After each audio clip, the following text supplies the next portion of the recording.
Welcome to Exposing the Truth in the Digital Evidence.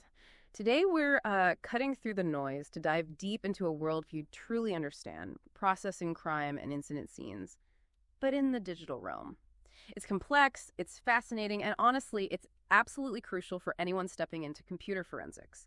Now, if you're a student at Dr. Sandpak College of Business, maybe in MIS, IT, or Computer Information Systems, especially if you're focusing on computer forensics, well, this deep dive is crafted specifically for you. But really, even if you're just starting out in this field, or maybe you're a professional looking to, sharpen your understanding, you're going to find immense value here. We're drawing insights directly from Chapter 4 of the Guide to Computer Forensics and Investigations, 6th edition by Nelson and Stewart. It's a really foundational text. And hey, before we dive in, please remember to like, subscribe, follow, share, comment, all that good stuff. Your support helps us bring more valuable insights your way. Absolutely. Yeah. And it's so vital to grasp these foundational principles because they aren't just academic theory, They're drawn directly from traditional crime scene practices, but then adapted for this really dynamic world of digital data. This chapter truly lays the groundwork. It shows how you, as a future professional, will make sure that digital evidence isn't just found, but actually holds up in court. And the thing is, the unique nature of digital evidence means how you handle it right at the start is critical because unlike, say, a physical object, it can be altered far too easily. Okay, so let's start right there with the fundamentals. When we talk about digital evidence, what exactly are we referring to? And what's so unique about how it's handled legally? Well, our sources define digital evidence pretty broadly. It's essentially any information stored or transmitted digitally. Exactly. Simple enough, right? But here's the kicker, and this is where it gets incredibly important for investigators, like fundamentally important. U.S. courts generally treat digital evidence as physical evidence. Physical evidence, wow. Yeah. And the profound implication there is, well, if you treat digital data with anything less than the rigor you'd use at a physical crime scene, meticulous chain of custody, proper preservation, it stands zero chance in court. Because legally, it is that tangible evidence. That's a huge shift in perspective, treating something intangible like that. So what are the immediate implications? For someone working a scene, what does that mean day to day? It means your tasks become very clear, very systematic. You need to identify digital information or artifacts that could be evidence. That's step one. Then you collect, preserve, and meticulously document everything, every single thing. After that, you analyze, identify, and organize it all, really aiming to rebuild the evidence or maybe repeat a situation to verify your findings reliably. There's just no room for improvisation. Collecting computers, processing a scene, it must be done systematically. Right. Consistency is key. Exactly. And this consistency isn't just about good practice. It's about verifying your work, enhancing your credibility in court. You have to comply with your state's or the federal rules of evidence. Because, evidence admitted in a criminal case can often cross over and be used in a civil suit, and vice versa. So that standard applies everywhere. And you mentioned the fragility of digital evidence. That keeps coming up, doesn't it? Absolutely. It's a constant concern. Unlike a fingerprint or, a weapon, digital evidence can be changed with a single keystroke. Oof. The only reliable way to detect those changes is to compare the original data with a properly created duplicate, a forensic image. And this brings us to another key legal thing for digital records. Hearsay. Generally secondhand evidence isn't allowed in court. Right. He said, she said stuff. Exactly. Unless it falls under an exception. And a big one here is the business record exception. This allows records of regularly conducted activity, think business memos, reports, or even automated system data to be admitted. Okay, so routine business stuff gets a pass sometimes. Under certain conditions, yes. And we also differentiate between computer-generated records, things like system log files or proxy server logs that the system maintains itself, and computer-stored records, which are electronic data a person creates and saves, like spreadsheets or Word documents. Ah, okay. Generated by the machine versus stored by a human. Precisely. And for both, you need to prove authenticity and trustworthiness. For the computer-generated ones, you generally need to show the program was functioning correctly. For computer-stored records, you might need to prove a specific person created them. You might use file metadata, for instance, to identify the author. So it's not enough just to have the data. You've got to prove its context, its origin. Wow. It sounds like you need to be part tech wizard, part detective, part legal scholar all at once. It can feel like that sometimes. And what about the best evidence rule? I remember that used to mean you needed the actual original paper document, right? How does that work with digital files where the original is just bits? That's a really crucial point. The traditional best evidence rule did say exactly that. Yeah. If you want to prove what was in a letter, you needed the actual letter. But here's the aha moment, the real game changer for digital forensics. Modern legal thinking, specifically the federal rules of evidence, says a perfect copy is just as good. A perfect copy. Yes, as long as that copy is a true bit-for-bit duplicate. Think of it like scanning a document at such incredibly high resolution that it's visually indistinguishable from the original. So our bit-stream copies, these digital twins we create, they're now admissible in court. Even though they're technically copies, they hold the same integrity as the original, legally speaking. Got it. As long as the copy is perfect. If properly created and maintained, yes. This is absolutely fundamental to how we operate. Okay, that's a crucial foundation. So how does this all play out differently? Say you shift from a corporate environment to a law enforcement investigation. Do the rules change significantly? Oh, they absolutely do, big time. In the private sector, think businesses. Maybe nonprofits investigating an incident scene is often, well, simpler. It's usually a workplace, so controlling the scene is easier. Companies typically have inventory databases of their hardware and software, which really helps identify the tools you might need. Makes sense. They know their own setup. Right. And here's something really interesting for corporate investigations. A clear corporate policy statement about computer misuse, plus maybe a warning banner when users log in. That often allows private sector investigators to conduct covert surveillance and access company systems without a warrant. No warrant. Really? Often, yes, within those policy boundaries. Their main focus is usually enforcing company policy, protecting assets, not necessarily prosecuting employees, though, of course, a criminal complaint can still be filed if needed. But here's a critical point. If, during that corporate investigation, you uncover evidence of a serious crime, you must stop your investigation immediately. Stop. To avoid potentially violating Fourth Amendment restrictions against unreasonable searches. At that point, you inform management, you work with a corporate attorney, and they might write an affidavit to bring in law enforcement. You don't cross that line yourself. Ah, okay. So law enforcement operates under a much stricter set of rules then, a higher bar to clear. Precisely. Law enforcement operates under much, much stricter legal frameworks, especially around search and seizure. They have to meet the standard of probable cause before they can make an arrest, conduct a search, or even get a warrant in the first place. Probable cause, okay. And with that probable cause, they can go to a judge and get a search warrant. This warrant authorizes the search and seizure, but only if specific evidence related to a specific criminal complaint. This ties directly back to the Fourth Amendment, which demands that warrants particularly describe the place to be searched and the persons or things to be seized. Specificity is key. No fishing expeditions allowed. Not legally, no. And there are nuances even within warrants. Sometimes you inevitably encounter innocent information, unrelated personal files mixed in with the evidence you're actually after. A judge might include a limiting phrase in a warrant, basically instructions allowing the police to separate this innocent data from the actual evidence later on. Okay. And then there's the plain view doctrine. This allows an officer who has a legal right to be in a location to seize incriminating items they see out in the open without a warrant. If it's just sitting there. Pretty much. As long as its incriminating nature is immediately apparent, they found it by chance. And they didn't use special technology to see it. It's about seizing what's obviously evidence right in front of you. Got it. So with all these legal frameworks, different rules, what's the most critical step for investigators before they even get to a scene? Oh, preparation. Without a doubt.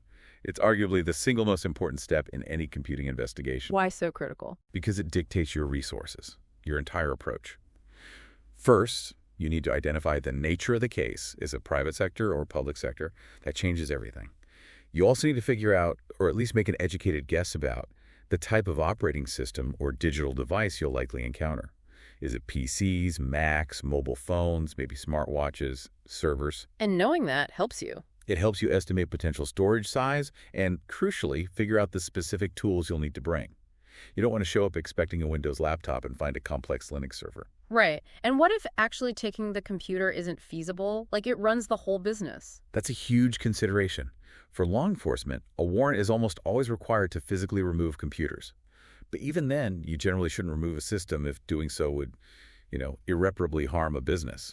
Shutting down their main server might not be viable. So you might have to image it on site. Exactly. Or use other techniques. And don't forget the added complication these days of files stored off-site like in the cloud. That needs a whole different legal and technical approach. Getting a really detailed description of the physical location is also vital. Are there hazardous materials? That triggers AZMAT protocols. You need to know who's in charge on scene. Who makes the calls? Right. And do you need backup, additional technical expertise, maybe specialists for complex operating systems, large RAID servers, specific databases like Oracle? These people can be invaluable. And of course, preparing your actual tools. Do you need just a basic initial response field kit or the full extensive response kit with everything you might possibly need? Like the ones in figures 4.1 and 4.2 in the textbook. Exactly like those concepts, yeah. And finally, getting your investigation team coordinated with a clear plan. A slow, disorganized response can mean digital evidence is gone forever, lost. So that meticulous planning isn't just about being efficient. It sounds like it's fundamentally about evidence preservation. Why is that level of detail so critical in digital compared to, say, a more traditional crime scene? Because digital environments are just inherently dynamic. They're constantly changing. An unprepared team can easily overlook evidence, or worse, actively destroy it without realizing. Ouch. Yeah. For instance, knowing the OS or the device type isn't just about picking the right software tool. It's about anticipating the data structures, the potential encryption, the specific challenges you might face during the evidence acquisition itself. And you mentioned specialists. Yes. And a core insight here is the absolute necessity for specialists sometimes. And they're not just people who are technically skilled. They must also be trained in proper forensic investigation techniques, specifically to avoid damaging the evidence. You can't just let any IT whiz start poking around. Right, they need the forensic mindset, too. Exactly. It truly highlights how interdisciplinary computer forensics is. Yeah. You need tech skills, legal understanding, and investigative procedure all rolled into one. Okay, so you've done the prep, you arrive on scene. What are the immediate priorities for locking it down, securing it? Two major benefits to securing that scene properly and immediately: preserving the integrity of the evidence and keeping potentially sensitive information confidential. Methods are pretty standard crime scene stuff, really. Setting up a security perimeter, barrier tape, and clearly enforcing your legal authority to prevent anyone unauthorized from entering. And keeping people out is important, we think. Because of a common pitfall. Yeah. Professional curiosity. You get people wandering in who aren't part of the core team. Maybe other officers, IT staff managers. It's just wanting to see what's going on. Exactly. And that curiosity, however well-intentioned, can easily lead to evidence being lost, changed, or corrupted. Maintaining that perimeter is absolutely paramount. Okay, scene secured. What about actually seizing the evidence? Well, again, it differs. Law enforcement, with a proper warrant, can generally seize all digital systems and peripherals listed in that warrant. Private sector investigators, on the other hand, rarely seize equipment. They usually examine the evidence on site or make copies. The general guideline, though, for both criminal and corporate investigations is to try and follow the standards set out by organizations like the U.S. Department of Justice. And I can't stress this enough. Always consult with your attorney or legal counsel for specific guidelines in your situation. Always get legal advice. Got it. So before you actually touch anything, what questions are running through your mind? You're immediately thinking, okay, do we need to take the entire computer or just image the drive? How will we protect this device during transport if we do take it? Is the computer currently powered on or off? That's huge. Right, the live versus dead system decision. Exactly. Is the suspect present? Could they have remotely wiped something or set up traps? Is the system potentially damaged already? And critically, do we need to separate the suspect from the computer right now to prevent further tampering? Lots of rapid assessment. Wow, yeah, a lot to consider instantly. So what does the actual processing of a digital scene look like then? Handling the machines, bagging things up? It follows a systematic approach, always. Secure the immediate area around the device. Handle live computers with extreme care.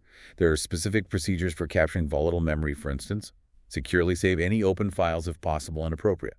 Properly close applications. And then safely shut down the system using forensically sound methods unless a live acquisition is necessary. And the bagging and tagging, that chain of custody again. Absolutely critical. The golden rule is ensuring an unbroken chain of custody. Assign one person to handle the bagging and tagging to maintain consistency. And here's a key tip from the book. You should maintain 2 separate logs. An evidence log listing everything collected, and maybe a photographic log too. Meticulously track every single item. 2 logs. Why 2? Redundancy and verification. It helps ensure accuracy.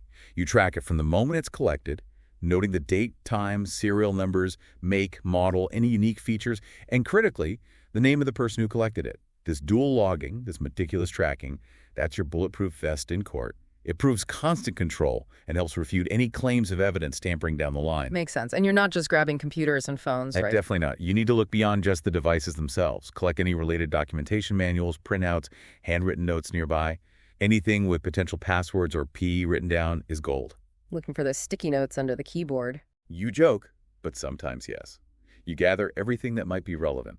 Now, for really large systems, like big corporate servers running RAID arrays. RAID, right. Multiple disks working together. Exactly.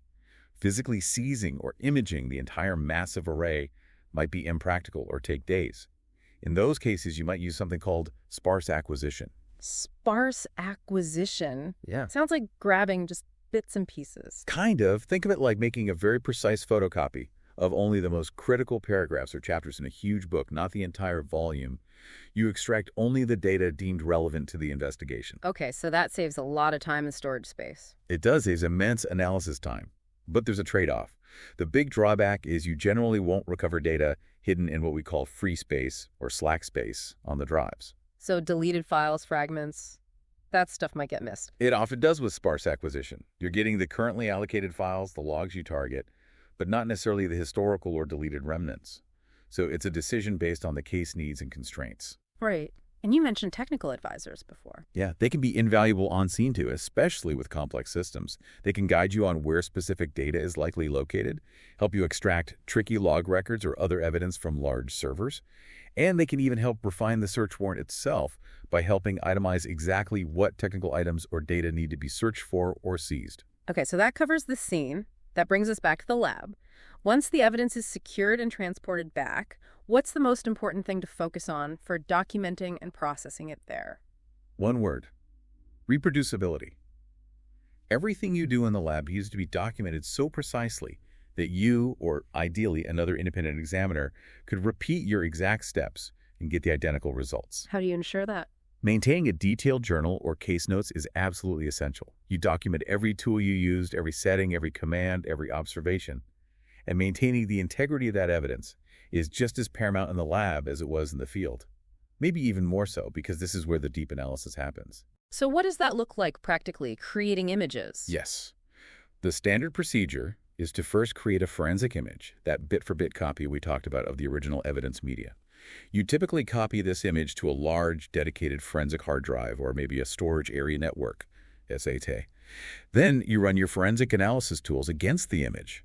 Never the original evidence if you can avoid it. Always work from the copy. Always work from the copy. And critically, immediately after creating that image, you run a digital hashing algorithm like MD5 or SHA-1 on both the original media and the image file. Those resulting hash values act as unique digital signatures. If they match, it proves your copy is identical to the original. The digital fingerprint. Exactly. Then you secure the original media in a designated secure evidence locker.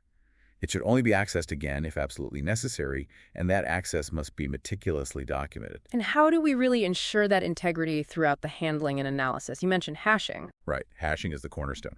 But let's also talk about that chain of custody again. It extends right from the field into the lab. Every single person who handles that evidence, even just to move it from one shelf to another, needs to be documented on that custody form. Every single touch. Every single handoff. This process isn't just, bureaucratic paperwork. It's absolutely fundamental to the legal admissibility of the evidence. A gap in the chain can destroy a case. Now, about hashing. You might hear about something called a cyclic redundancy check, or CRC. It's a type of check value. CRC, yeah, I've seen that in file transfers. Right. It can tell you if a file's contents have likely changed, but, and this is important, it's not considered a forensically reliable hashing algorithm. It's too simple, too easy to fool. Instead, in forensics, we rely heavily on algorithms like Message Digest 5, MD5, and Secure Hash Algorithm version 1, SHA-1. MD5 and SHA-1, those are the standards. They have been the mainstays for years, yes. These are complex mathematical formulas that translate an entire file, a folder, or even an entire hard drive's contents into a unique, fixed-length hexadecimal value, the hash value. The magic is, if even one single bit, one tiny piece of data changes anywhere in that file or on that device, the resulting hash value changes completely. It's incredibly sensitive. That's your digital fingerprint for integrity. Okay, so that proves nothing's been altered. That's the goal. Think of forensic hashes having three key properties. First, the hash value is unpredictable. You can't guess the hash just by looking at the file. Second, theoretically, no two different files should ever produce the same hash value. And third, as we said, any change to the file must result in a different hash value. No two files the same. But haven't there been issues like collisions with MD5 and SHA-1? That's true, yes. Researchers have demonstrated theoretical collisions, finding two different inputs that produce the same hash for both MD5 and, to a lesser extent, SHA-1. It's why the field is moving towards newer algorithms like SHA-256 or SHA-3. But MD5 and SHA-1 are still widely used and generally accepted in courts, often used in combination, because the practical likelihood of an accidental collision on real-world evidence is astronomically low. So they're still trusted tools? For the most part, yes, especially when documented properly. We also distinguish between a non-keyed hash set, just the basic hash generated by standard tools like Linux's MD5 sum, and a keyed hash set, which uses a secret key, almost like encryption, for added security, though that's less common for basic integrity checks.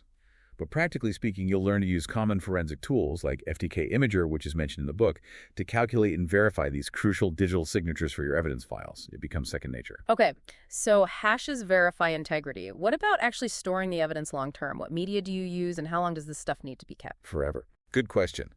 The media choice often depends on your specific retention needs and budget. Solid-state USB drives, especially high-capacity ones, are now often considered optimum for their reliability, speed, and decreasing cost.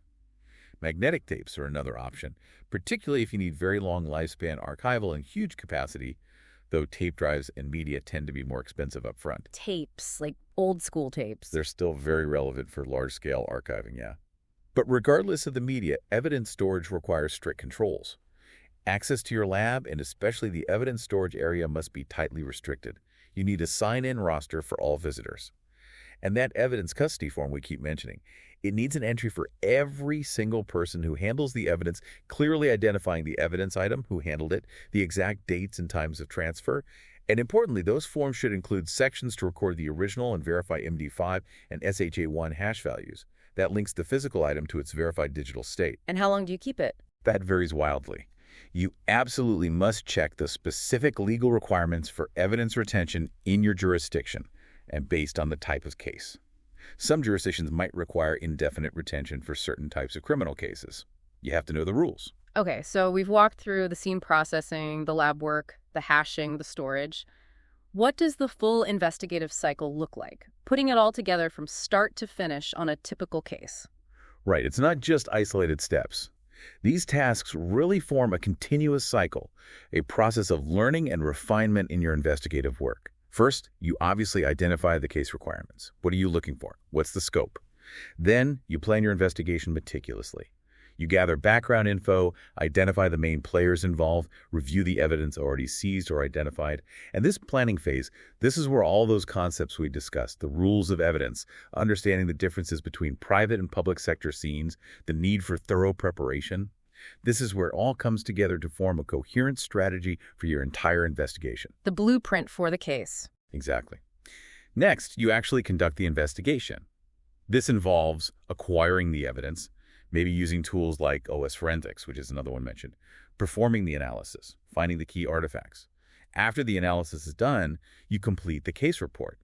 This is crucial, documenting all your findings, your methods, your conclusions in a clear, objective, and understandable way. The final product, basically. Well, almost. The final step, which is often overlooked but really important for professional development, is to critique the case. What went well? What could have been done better? What did we learn? This feeds back into improving your process for the next time.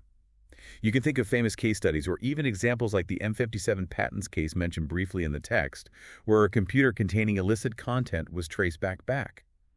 Those demonstrate this full cycle in action, from seizure to analysis to reporting. It sounds like even during the main investigation and reporting phase, back in the lab, you might still need that technical advisor you mentioned earlier. Oh, absolutely.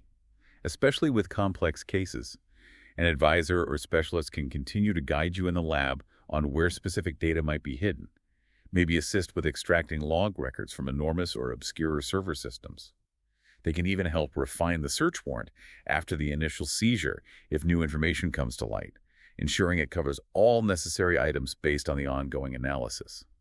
Their expertise remains invaluable at basically every stage. Wow. Okay, we have definitely covered a lot of ground today on exposing the truth in the digital evidence. I mean, from the critical rules of evidence and why they matter so much for digital stuff, to the really meticulous steps of securing and processing a digital crime scene, both corporate and criminal, and then diving into the science of digital hashing for integrity, and finally looking at that whole case review cycle. It feels like you've given us a really solid foundation for understanding what it takes to protect and present digital evidence effectively. Thank you so much for joining us on this deep dive today. My pleasure. It's crucial information for anyone entering the field. Absolutely. So, as you, our listener, maybe step into this exciting and challenging field, here's something to think about. With technology evolving at, frankly, lightning speed, how do you think digital forensics professionals are going to need to adapt these fundamental principles of evidence, handling the chain of custody, the hashing, the documentation to future, maybe unimaginable digital environments, things we haven't even conceived of yet? We genuinely love to hear your thoughts on that question down in the comments. Let us know what you think. And please don't forget, if you found this deep dive valuable, do us a favor and like, subscribe, follow, and share it with your friends and peers. Your support really does help us keep exposing the truth in the digital evidence.